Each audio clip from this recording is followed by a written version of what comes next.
वालेकुम dear students, उम्मीद करती हूँ आप सब खैरियत से होंगे। मैं क्लास 3 की टीचर। हमारा नेक्स्ट सब्जेक्ट है उर्दू ए।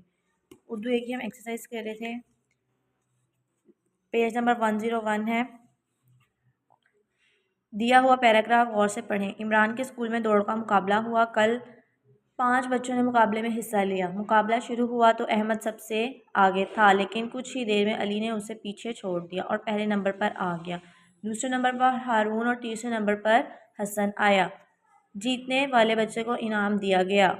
ऊपर दिए हुए पैराग्राफ में नुमाया किए हुए अल्फाज पहले, दूसरे और तीसरे नंबर पर आने वालों की तरतीब को जाहिर कर रहे हैं। इसे अददी तरतीब कहते हैं। जैसे ये पहले नंबर, दूसरे नंबर और तीसरे नंबर, ये मतलब पहले, दूसरे और तीसरे, इनको हम क्या बोलेंगे? अददी तरतीब। क्या बोलेंगे? अददी तरतीब। अब ये देखिए उन्होंने गिनती लिखी हुई है एक एक। अददी तरतीब एक को हम कैसे भी बोल सकते हैं? पहला, पहली या पहले। और फिर दो, दूसरा, दूसरी, दूसरे। तीन, तीसरा, तीसरी, तीसरे। इस तरह उन्होंने 10 तक यहाँ पे आपको बताए हुए हैं। दुरुस्त अददी तरतीब लिखकर जुमले मुकम्मल करें। चिड़ियों में डैश चिड़िया बड़ी है। तीसरा या तीसरी या तीसरे? तीसरी। अहमद ने डैश गुब्बारा फाड़ दिया। आठवां, आठवीं, आठवें, आठवां।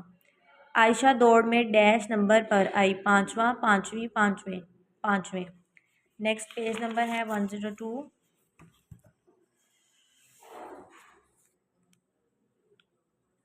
डब्बों में डैश डब्बा खुला है। नौवां, नौवीं, नौवें, नौवां। सारा डैश जमात में पढ़ती थी। सातवां, सातवीं, सातवें, सातवीं। फिर नेक्स्ट है खुद कशीदा मुज़क्कर अल्फाज के मोनस लिखकर खाली जगह पुर करें। आपने ये जो वर्ड्स आपको अंडरलाइन दिए हुए हैं क्या है? मुज़क्कर हैं। आपने इनके मोनस लिखने हैं ब्लैंक्स में। राजा और डैश सैर के लिए गए। राजा का मोनस क्या होगा? रानी। धोबी और डैश ने कपड़े धोए। धोबन। खालू ने डैश को ख़त लिखा। खाला। मेरे मामू जान उस्ताद और डैश डॉक्टर है। मुमानी जान। चचा और डैश कल लाहौर जाएंगे। चची। उसके बाद नेक्स्ट है इस्तिफ़ामिया, इकरारी और इनकारी जुमले। दिए हुए जुमले गौर से पढ़ें। कॉलम अलिफ है। क्या ये तुम्हारी किताब है? जी हाँ, ये मेरी किताब है। ये मेरी किताब नहीं है। क्या हम मैच खेलेंगे? जी हाँ, हम मैच खेलेंगे। हम मैच नहीं खेलेंगे। कॉलम अलिफ में दिए हुए जुमलों में कोई ना कोई सवाल पूछा जा रहा है, इसलिए ये इस्तिफ़ामिया जुमले हैं। जिसमें सवाल पूछा जाए वो कौन से जुमले होते हैं? इस्तिफ़ामिया। कॉलम बे में दिए हुए जुमलों में इस्तिफ़ामिया जुमले के जवाब में इकरार किया गया है, इसलिए ये इकरारी जुमले हैं। उसने सवाल पूछा है क्या ये तुम्हारी किताब है? ये कौन सा है? इस्तिफ़ामिया। उसने कहा जी हाँ, ये मेरी किताब है। उसने उसको जवाब दिया, तो ये कौन सा जुमला है? इकरारी।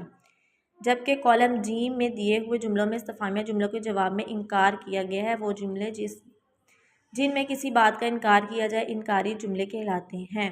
जिस बात में किसी चीज़ का इनकार कर दे, ये मेरी किताब नहीं है, तो यहाँ पे नहीं का वर्ड यूज़ हो गया, तो ये कौन सा जुमला है? इनकारी। नेक्स्ट पेज नंबर 103 पर है। दिए हुए इस्तिफ़ामिया जुमलों को इकरारी और इनकारी जुमलों में तब्दील करें। उन्होंने आपको इस्तिफ़ामिया जुमले दिए हुए हैं, आपसे सवाल पूछे हुए, आपने उनको इकरारी जुमलों में और इनकारी जुमलों में तब्दील करना है। क्या अली ने खाना खाया था? इसका इकरारी जुमला क्या होगा? जी हाँ, अली ने खाना खाया था। और इनकारी जुमला क्या होगा? अली ने खाना नहीं खाया था।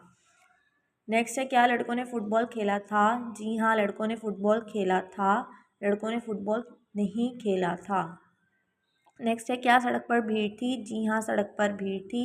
सड़क पर भीड़ नहीं थी। क्या कल रात बारिश हुई थी? जी हाँ, कल रात बारिश हुई थी। कल रात बारिश नहीं हुई थी। क्या हसन ने सबक पढ़ा था? जी हाँ, हसन ने सबक पढ़ा था। हसन ने सबक नहीं पढ़ा था। नेक्स्ट है दिए हुए अल्फाज 1 मिनट में दुरुस्त तलफ़्फ़ुज़ और रवानी से पढ़ें।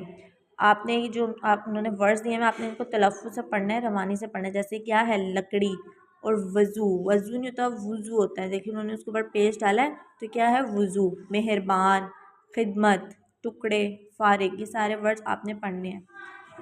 इसके बाद नेक्स्ट है पेज नंबर 104, उस पर भी ये सारे वर्ड्स हैं, तो ये आपने सारे वर्ड्स जो हैं रीड आउट करने हैं तलफ़्फ़ुज़ से, और ये आपने एक्सरसाइज बुक पे सॉल्व करनी है। उम्मीद करती हूँ आपको समझ आ गई होगी। Thank you. अल्लाह हाफ़िज़।